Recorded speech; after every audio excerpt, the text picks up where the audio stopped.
Pleasure. My name is Zdenka Silva. I'm sociologist.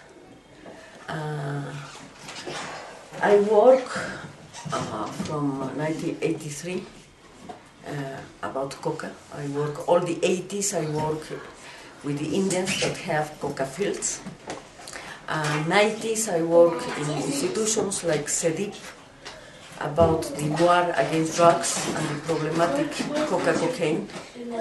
In 1997, me and my ex-husband, Jorge Hurtado, decided to do a museum. My personal reason was that it was many years working about coca, defending coca leaves, coca fields, and in that period, 1997, the laws against coca fields were worse when we began than the 80s. So it looked like we did nothing. And I thought that maybe it was, if more people understand what's coca and what's cocaine, the difference between both, things can change. No? And that's the reason that I did the museum. No? It was part of a long work about coca. No? From 2001, I am the director of the Coca Museum. And the museum is working, and I will not reach with the museum, but works have enough people to pay everything. No? And from this time too, I'm working only in the Indian uses of coca fields, coca leaves. No? And coca has had a long history in Bolivia. Can you please tell us a little bit about the history of coca in Bolivia and why it is very important to the Bolivian culture? I prefer to talk about the history of the Andean culture. No? Bolivia is part, in Bolivia and Peru you know it more because there are more Indians. But Andean culture are several cultures. Are Aymara, Quechua, Aymara, Quechua is the biggest one. But there are little ones, Andean cultures too, no? That still now, using coca leaves is from north of Argentina, north of Chile, cross Bolivia, Peru, Ecuador, to Colombia, no? And little parts of Venezuela. So this culture cross all South America, no? And still using coca leaves. No? The history of coca leaves is very old. Begins more or less is 5,000 years ago.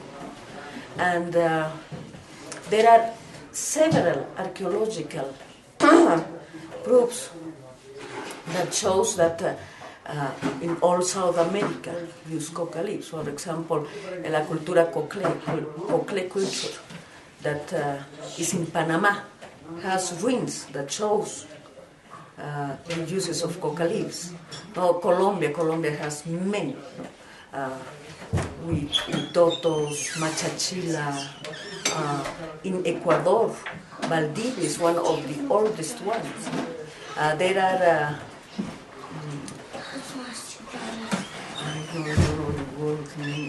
There are things that show that coca leaves were used in Cultura Valdivia 3,000 years ago. So, Peru, all the cultures in Peru, Nazca, Moche, Mojica, Quechuas, that Incas is the last one and the most new culture. No? In Bolivia, from Tiahuanaco, Puquinas, very old culture shows that use coca leaves, and still now Quechuas, that's Incas and Aymaras, no? Using coca. In the Amazonia part, now there are many tribes that use coca leaves in all South America. There is no a lot of archaeological things that shows how long is the uses in the Amazonian part, but still using in Huitotos, many. In Brazil, coca calls Ipadu, and different names, but all the Amazonian use too, still now. One of the things that's really quite misunderstood with coca is that coca and cocaine are so closely associated, as you mentioned before, and there's a lot of misunderstanding because coca itself has a lot of good properties, medicinal properties that's been used. And apart from that, it's also got a lot of other properties that are quite helpful that can be used that are used in other products. Can you tell us a little bit more about that? Yeah, I think that it comes from the colonial times. You know? In the colonial times, when the Spanish came here, coca in all the pre-Columbian times was the most important, still now, was the center of the spiritual aspect, Indian aspect. No? Still now it's impossible to do any ritual in Andes without coca leaves. It's impossible. It's impossible. One shaman in Andes, crossing all South America, that this shaman don't have a relationship close to coca. If he really don't knows to read coca and to talk with coca, nobody thinks that he's a good shaman. In the colonial times, the church came with the idea that everybody has to be Catholic. So they stayed against coca leaves very strong at the beginning, very, very strong. They call my English is not enough, hierba del diablo. The herb of the devil. Yeah, no. And the Inquisition was who killed Indians and things like that because using coca leaves. Huh? From that time, this changed. No? This was a short time because very soon the Spanish, especially Toledo was one of the men that king sent to Potosi, so Potosi can produce more. Toledo saw that the Indians can work 3 times more, 48 hours without stopping. Just working with coca leaves. So very early Spanish says, okay, coca is necessary for the Indians, and they take all the coca fields. And the second business in the colonial times in Bolivia, the first was the silver of Potosi, the second was coca leaves. So it was a huge business. This didn't change too much in the Republic. Huh? In the Republic, very early, Bolivia was a republic in 1826. 4 years later, this latifundista. The fundamental ship. Yeah, huge latifundistas did like an enterprise, no? An enterprise that calls los productores de coca de La Paz, no? And there were rich people. Some of these men, for example, one of them has in his land, that was a huge land, only producing coca fields, 32 communities into the land working for him. No? So in the Republic it was very important too. This was a good business because still now, most of the people in Bolivia are Indians. In that period, beginnings of the 80s, was really most of the population Indians. So it was a business because they sell to the Indians. But this business grows. In 1860, was discovered cocaine in Germany. I thought that many Europeans here saw how the Indians still now do a product with coca leaves that they put in alcohol several times, long time, and this is one anesthetic. So this laboratory in Germany studied that and extract only cocaine from the coca leaf. No?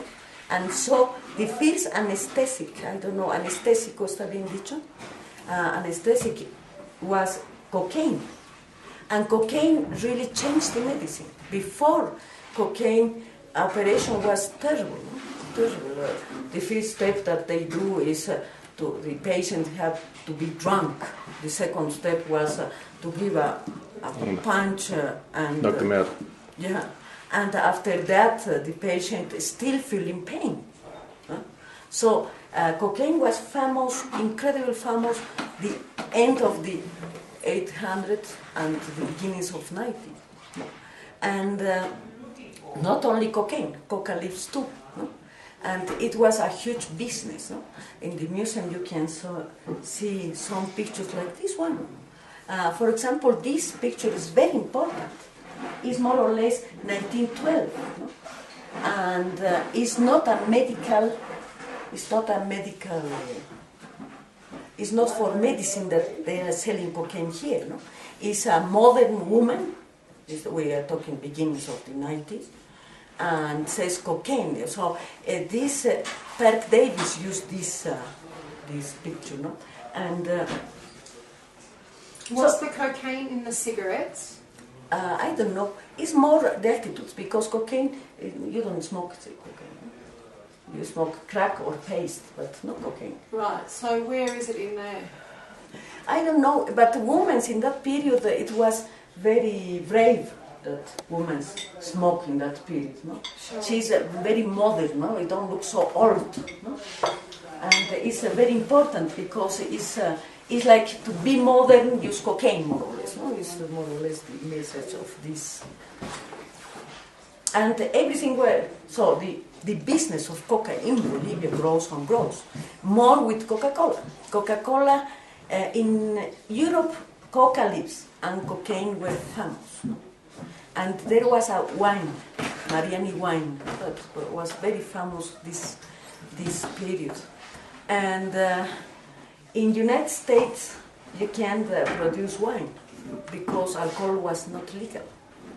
So Pemberton, the man that discovered Coca-Cola or made Coca-Cola the first time, decided to do a drink stronger than alcohol and mixed cocaine and cola. Cola is a nut from Africa, no? That has 15 times more caffeine than coffee. So really Coca-Cola at the beginning was a very strong drink, no? And very quickly famous. In the museum you can see propagandas, I don't know. Advertising. Huh? Advertising. Advertising. See.